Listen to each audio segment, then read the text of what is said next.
Hello everyone, welcome to my YouTube channel. Masih kembali di uh, currency kali ini. Seperti yang sudah di awal kita sampaikan di video sebelumnya. So, simple way to do is ya kita pakai ini ya sebagai main. Sehingga ini main trading sistemnya ya ini sebetulnya. Pakai ini saja plus ada satu tambahan ya, yang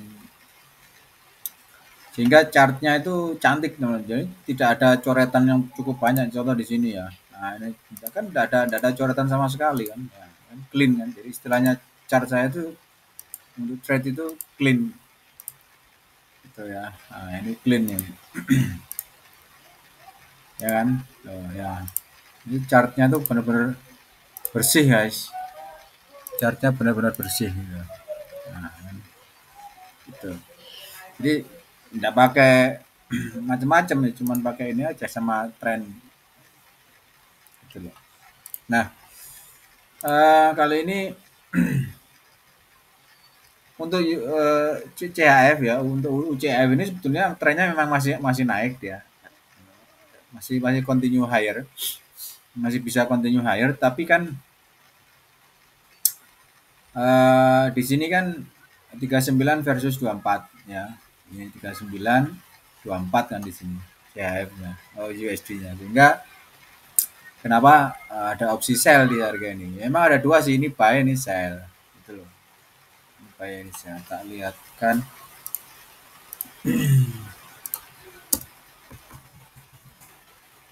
Nah ini ada dua sell ini. Oh, ini buy stop. Ntar tak episode dulu. Oh, tak pikir buy sell. Oke, ini buy stop ya. Sama style 1. Ada open lagi enggak ya? Kayaknya enggak ada. Jadi buy stop memang ini untuk menjaga. Karena memang saya melihat dia secara trendingnya kan dia masih akan uptrend ya di sini. Dia masih up. Sementara kan dia belum belum break di apa, kalau kita lihat di sini kan dia belum break di ini kan. Nah, ini kan dia punya low di sini. Kemudian ada low juga di sini kan dia belum belum di break oleh price kan. Nah, itu sehingga kenapa ada cadangan lah ini istilahnya. Kalau nanti dia langsung spike up akan langsung teropen posisinya. Oke. So, kita lihat satu persatu Aussie Swiss, Aussie Swiss, Aussie Swiss. Saya ingin short. Nah, ini Swiss masih masih weak ya. Jadi masih belum bisa. Masih belum bisa. Aussie USD sudah bisa di buy ya. Aussie USD bisa di buy. Cukup cukup jauh perolehan sementara sehingga ini seperti ini ya. Nah, 15. Oke. Kemudian Euro Aussie ini harusnya ini apa ya? Buy or sell? Buy ya. Nah, ini masih di atas. Oke, doesn't matter. Euro Canadian juga weak ya. Ini juga maunya sih buy. Oh iya benar. Ya, masih buy Euro Canadian bentar. Lihatkan di trendingnya dia. Oke, masih buy. Euro Canadian trennya masih masih masih uptrend ya, masih uptrend. Di sini masih uptrend, jadi masih masih setelah downtrend ya, sekarang posisinya berganti sepertinya. Sehingga ada satu, saya cuman menyisakan satu open buy saja. Lanjut Euro NZD juga strong. Nah, ini kan. Saya buy di sini. Seingat saya buy. Nah, ini ada buy. Ada stop loss, ada sama ya. Ini memang NZD ini ya, kalau teknikal sih secara trendingnya sih harusnya sih naik gitu loh. Cuma kan kita nggak tahu dia mau naik seperti tinggi apa, kan juga nggak tahu. Dolar, euro, nah ini buy ya. Tapi memang kalau euro ini masih bisa kuat untuk bisa low lagi walaupun tipis ya.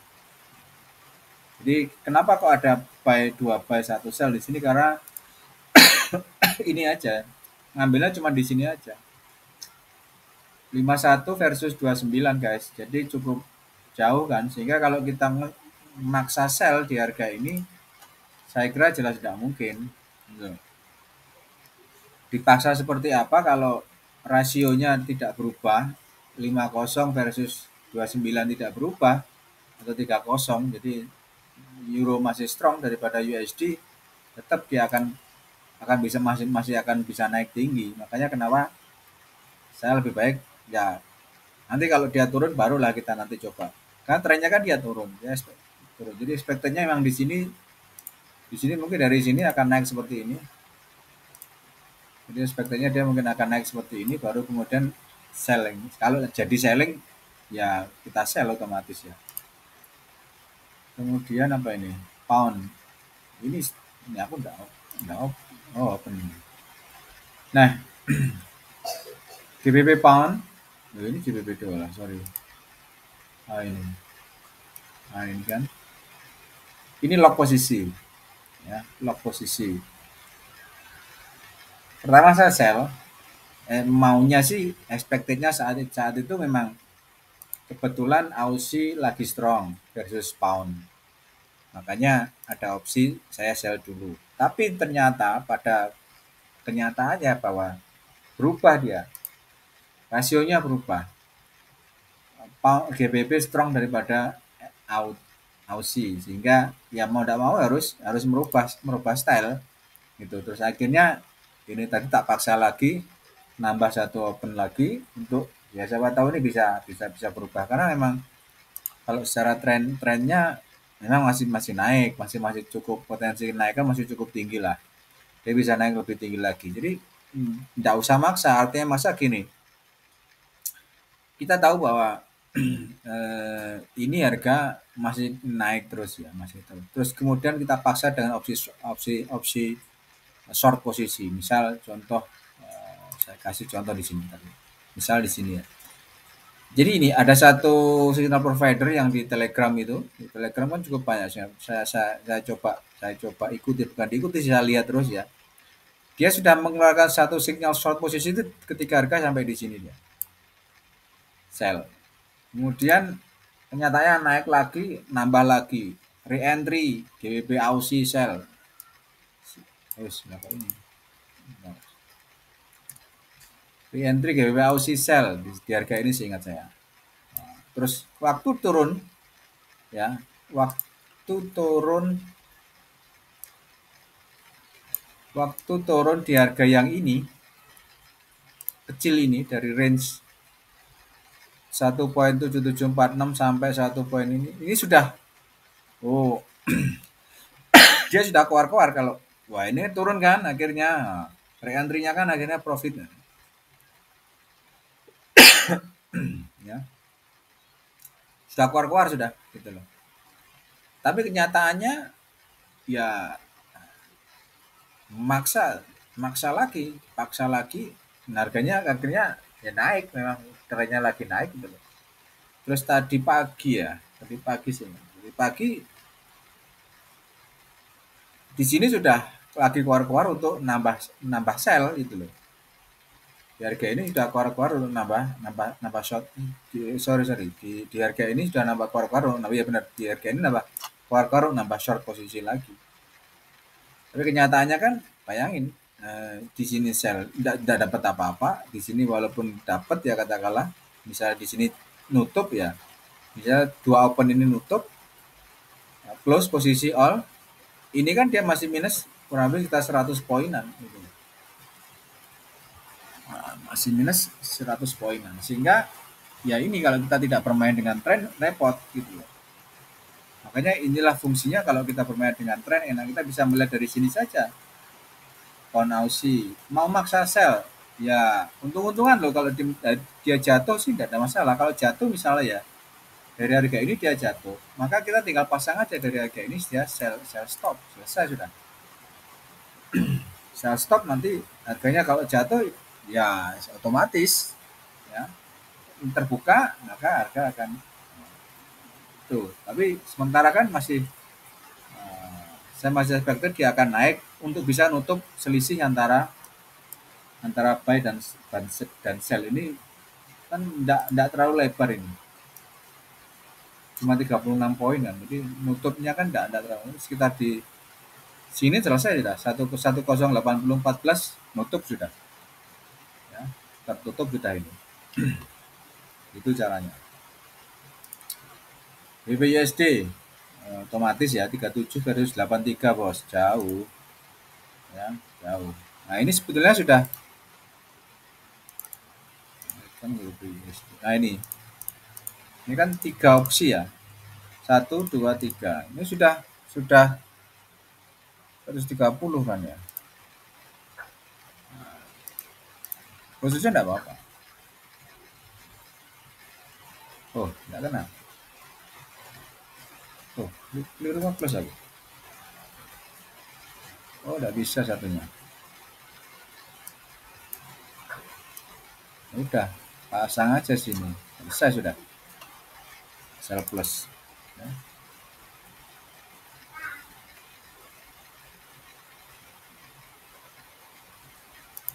Oh salah nge-plus aku, ya jadi 47, salah nge-plus Bapak isu.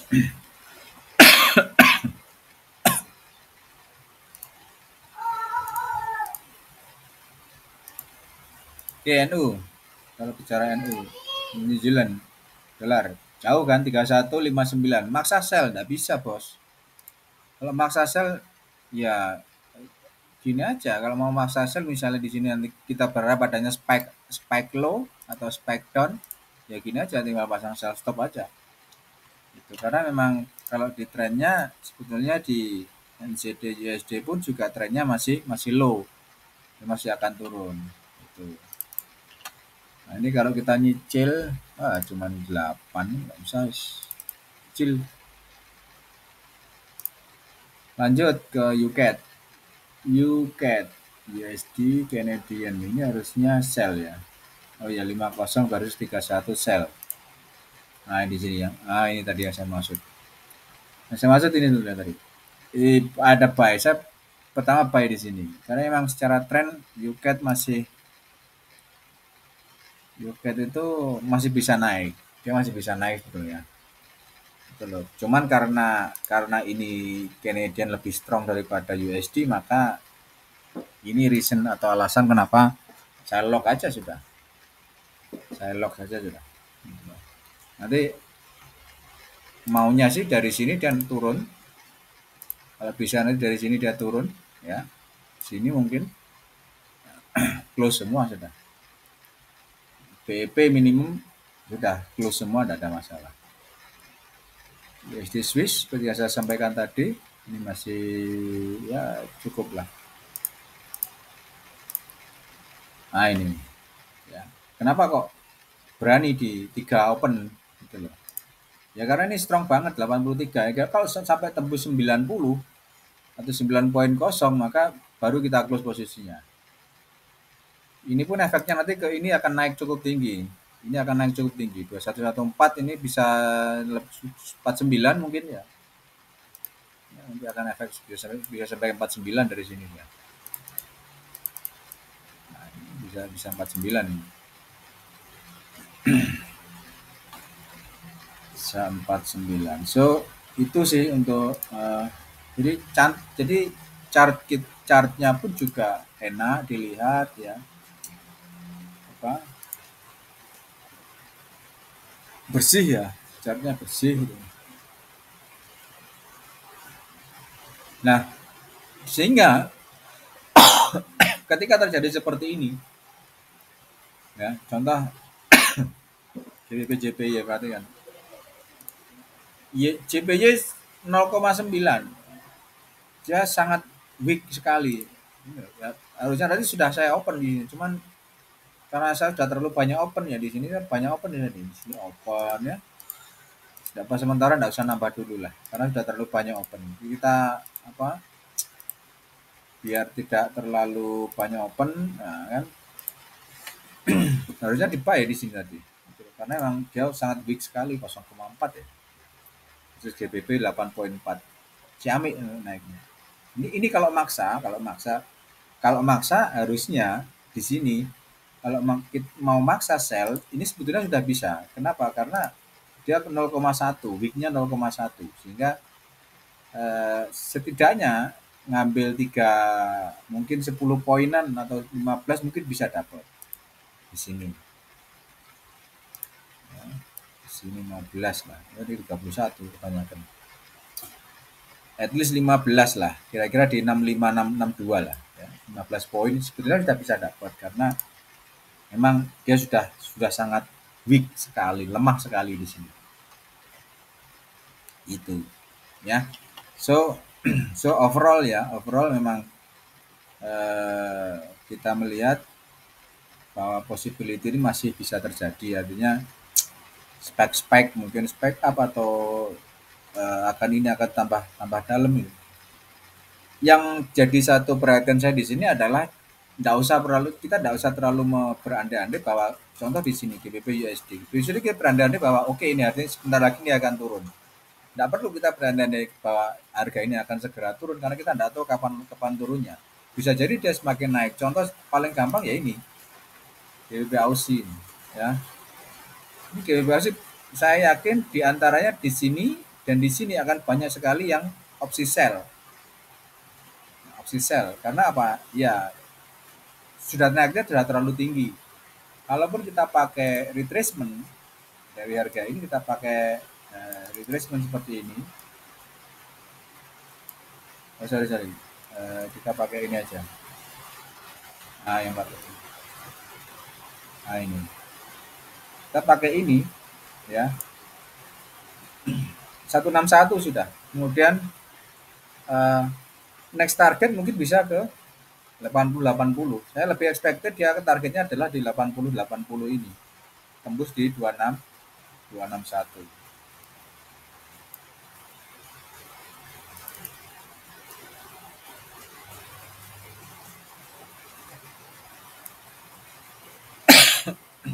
Ya. Jadi kita nggak usah berandai-andai bahwa harga akan segera turun atau mungkin dari sini akan berandai-andai harga akan setelah ini akan segera turun tajam seperti ini mungkin, ya.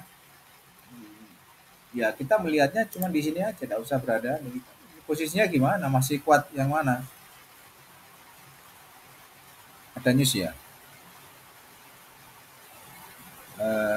Canadian growth rate Canadian, lihatin cepat sekali ini bergerak. Ada news ini. Ada news release ini, ya. Cepat sekali pergerakannya kan. Nggak perlu berandai-andai, ini harga akan segera turun karena ada news dan lain sebagainya. Nggak perlu. Cepat sekali pergerakannya. Ini membuktikan ada news yang ya lumayan strong lah. Seperti saya lihat sepertinya lumayan strong lah untuk newsnya.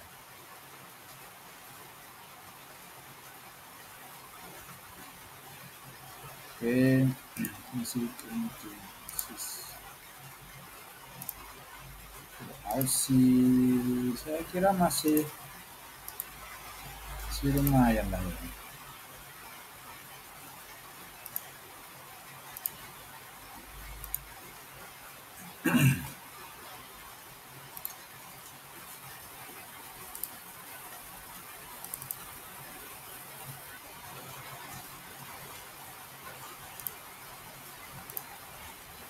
Ini saya close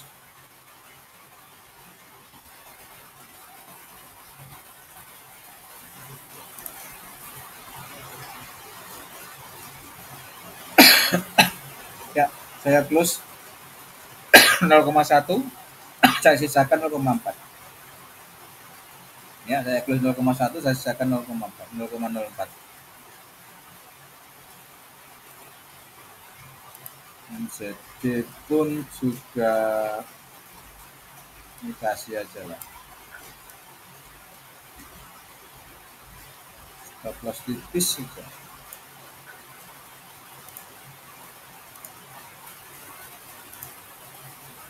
Aussie doesn't matter lah Aussie.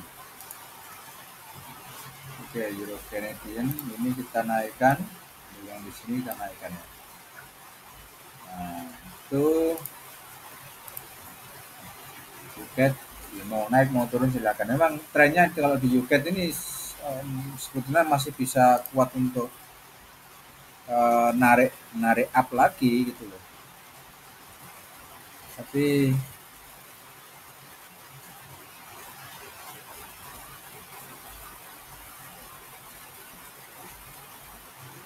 ya karena di sini belum berubah aja. You cat. Oh ini sudah berubah. 40 musuh. You cat. Oke. Okay. Sudah berubah dia.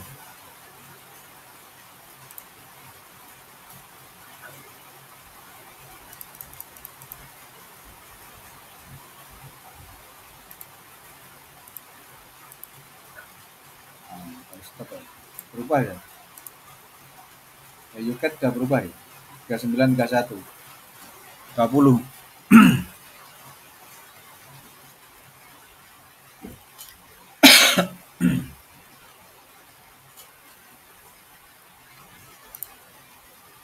Swiss belum. Euro pound. Nah ini turun tajam. Oke kita close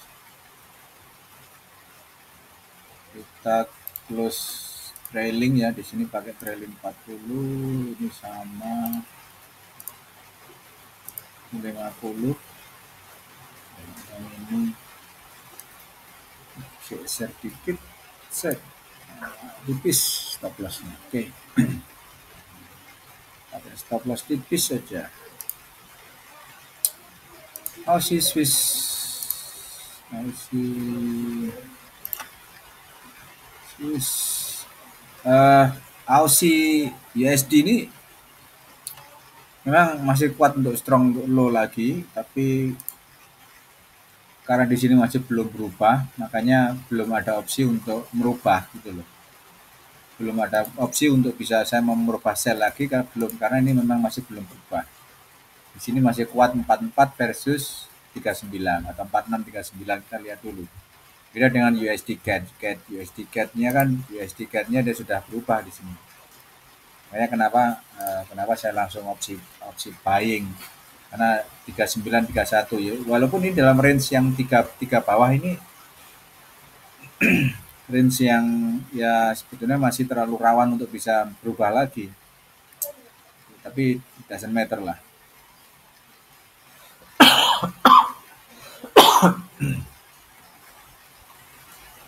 Nah, memasang ini, indikator ini tidak perlu di semua chart kita pasang karena dia nanti akan makan banyak apa ya, banyak bandwidth atau apa ya. Karena ini cukup berat ini indikator ini, kalau kita pasang di semua chart cukup berat, sehingga kita cukup pasang aja di satu chart biar komputer kita atau kita pakai laptop biar kerjanya tidak terlalu berat, sehingga cukup di satu chart tapi bisa untuk semua chart seperti ini ya. Nah, perlu kita pakai di semua chart, cukup satu aja di sini. Nah, nanti kita tinggal di sini tinggal lihat aja, oh aku mau buy misalnya Euro Aussie, aku mau buy misalnya, bisa enggak Euro Aussie, oh bisa karena 57 versus 46 seperti itu ya.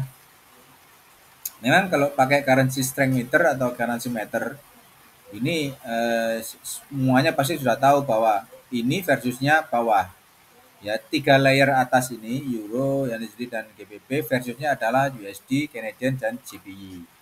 Nah ini pun sebetulnya ini pun harus diklopkan dengan tren. Trennya bagaimana GBP JPY? Trennya memang masih up di GBP JPY ya. Baik GBP JPY ini trennya sebetulnya juga masih up, sehingga ini yang mendorong kenapa buy GBP JPY masih safe. Kalau mau sell gimana? Saya tidak merekomendasikan sell dulu di harga ini, karena apa? Karena dia punya tren itu masih cukup kuat untuk naik gitu loh. Kalaupun nantinya turun, ya kita harus melihat dulu turunnya seberapa. Kalau ini turunnya seperti ini aja, ya ini belum bisa memperkuat untuk dia bisa berubah tren, maka malah bisa jadi dari sini nanti akan berganti ke jadi gini nanti ya. Oleh karenanya kenapa lebih baik kita, kalau ada yang bilang trend is your friend, ya seperti ini, trend is your friend, teman kamu trend itu ya seperti ini, kita bicara seperti ini. Ya, nggak usah maksa, artinya nggak usah maksa. Ini saya mau sell, ya. Ya, lihat ya, di euro di sini, euro 35, eurnya 5,9 versusnya USD 3,9. Kalau mau sell, ya saya tidak menyarankan gitu. Contoh lagi euro yen mau sell, kita lihat di euro yen, mana? Ini aja, euro yen. Nah, perhatikan di sini, euro yen trennya up. Contoh euro yen mau sell, padahal di sini jelas 59 versus 04. Nah, 59, 57 versus 0,3. Kalau mau sell ya ini maksa. Artinya maksa kalau kita berharap adanya spike, ya. Wah, nanti habis ini akan ada news besar, akan ada spike low. Ya sudah. Kalau emang yakin adanya spike low, akan adanya penurunan cukup tajam, pasang aja sell stop di harga seperti ini. Gitu. Pasang aja di sini sell stopnya. Terus dinaikkan dikit seperti ini. Nah, di sini saya stop. Dia turun nanti dapat gitu loh. Ya. Ini jadi tidak perlu maksa open, karena gini, kalau kita contoh ya, misalnya di sini kita paksa sell, ya.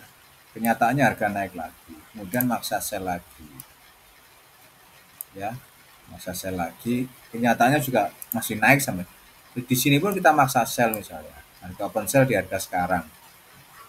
Kalau ini tidak naik sih tidak ada masalah, tapi kalau naik lagi ya sudah 1, 2, 3 open lagi sell lagi selesai, margin call pasti. Gitu. Sehingga fungsi utama dari indikator ini adalah ini untuk memaksa kita agar mengikuti aturannya currency. Kalau currency-nya lagi strong, ya jangan dipaksa untuk di sell. Gitu. GBP ini strong, jangan dipaksa untuk di sell, gitu loh. Karena memang masih cukup strong sekali gitu.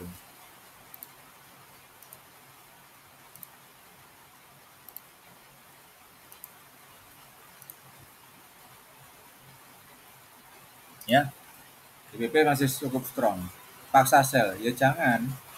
Karena masih cukup cukup cukup cukup apa? Masih cukup kuat sehingga kalau kita maksa sell ya tidak, saya saran lebih baik kita menunggu saja sampai dia berubah, benar-benar berubah sampai di bawah atau di 3 range bawah ini, baru nanti kita bisa sell GBP.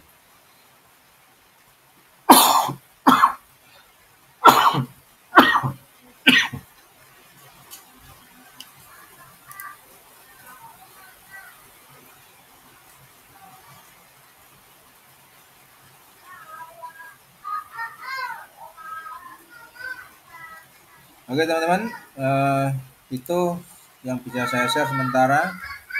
Apabila ada pertanyaan tentang beberapa WhatsApp number saya.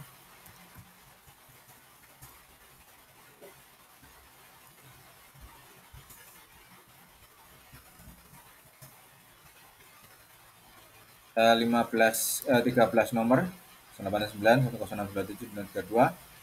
Ada pertanyaan tentang beberapa currency yang perlu dibahas, terus caranya bagaimana, nanti bisa WA ini, atau teman-teman punya kerjasama apapun jenisnya, nanti bisa disampaikan di WhatsApp number ini ya. Apapun jenisnya bisa sampaikan di WA ini. Ada 13 nomor, nanti saya tunggu. Kalau ada yang tanya tentang apa tentang currency, silakan WA saja. Have a nice day, bye bye.